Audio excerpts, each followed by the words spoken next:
तो दोस्तों, retro Chavez के यादों के रूहानी किस्से में आप सबका एक बार फिर दिल से स्वागत। आज है 31 जुलाई और आज ही के दिन बॉलीवुड के सुरीले सिंगर मोहम्मद रफ़ी साहब हम सब से जुदा हो गए थे। आज उनको हमसे बिछड़े हुए हो चुके हैं पूरे 42 साल। जब मोहम्मद रफ़ी साहब के एक गाने को ओपी नैयर जी ने रिजेक्ट कर दिया, मगर उसी गाने को उषा खन्ना जी ने अपनी फिल्म में रखा और गाना लोगों को बहुत पसंद आया।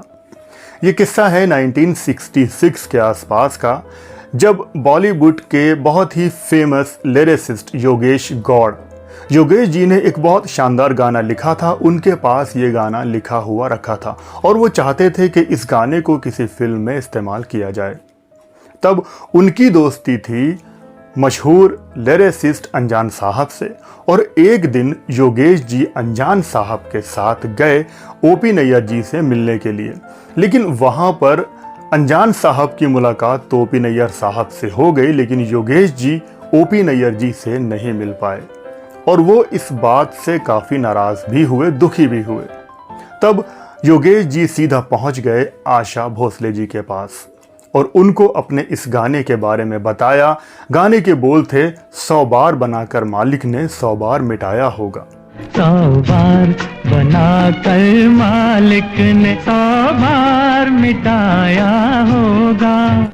मोहम्मद रफ़ी साहब ने इस गीत को लाजवाब गाया है, लेकिन तब तक ये गाना रिकॉर्ड नहीं हो पाया था।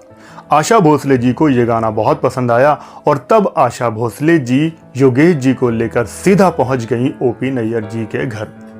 तब ओपी नैयर जी ने इस गीत को सुना, उनको भी गाना पसंद आया, लेकिन ओपी नैयर जी ने कहा कि योगेश, ये गाना स्टार्ट यहाँ से नहीं होता है जहाँ से तुम कह रहे हो।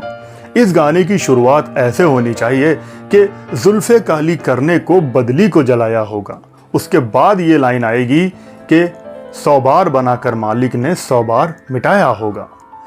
योगेश जी ने जब ये सुना तो उनको लगा कि यार ये गाना तो मेरा ख़राब हो जाएगा, लेकिन ओपी नैयर साहब का कहना था कि गाने के मुखड़े में पहले अल्फाज यही होने चाहिए, जुल्फ़े काली करने को।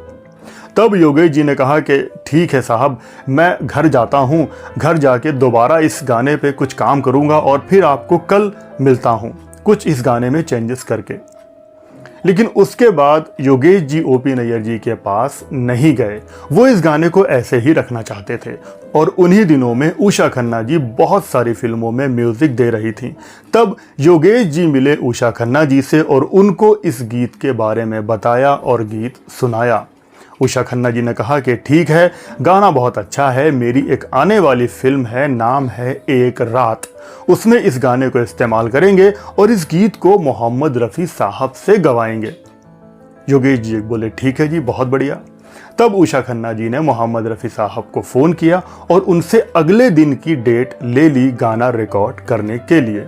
रफ़ी साहब एकदम मान गए, उनके पास डेट थी और अगले दिन तय वक्त के मुताबिक रफ़ी साहब स्टूडियो में पहुंच गए और उन्होंने इस गीत को पढ़ा, समझा, रिहर्सल की और गाने को रिकॉर्ड कर दिया। गाने को रफ़ी साहब ने इतने अच्छे ढंग से गाया था कि लोगों को ये गीत बहुत ही पसंद आया। ये हुस्न मुजस्सिम तब तेरा इस रंग पे आया होगा, 100 बार बना कर मालिक ने। और फिल्म एक रात में इस गाने को रख लिया गया। उन दिनों में सर्दी का मौसम था, सर्दी ज़्यादा थी, लेकिन योगेश जी के पास पहनने के लिए कोट तक नहीं था। तभी वो अपने दोस्त का कोट पहनकर आए थे और रिकॉर्डिंग होने के बाद योगेश जी ने मोहम्मद रफ़ी साहब के साथ एक तस्वीर भी खिंचवाई थी और वो तस्वीर योगेश जी ने अपनी पूरी ज़िंदगी संभाल कर रखी थी।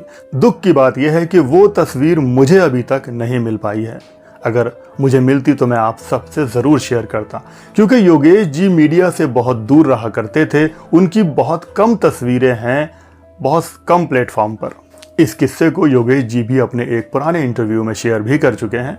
अगर बात पसंद आई हो तो वीडियो को लाइक शेयर कर देना, इस चैनल पर नए हो तो सब्सक्राइब भी कर लेना। Thank you very much.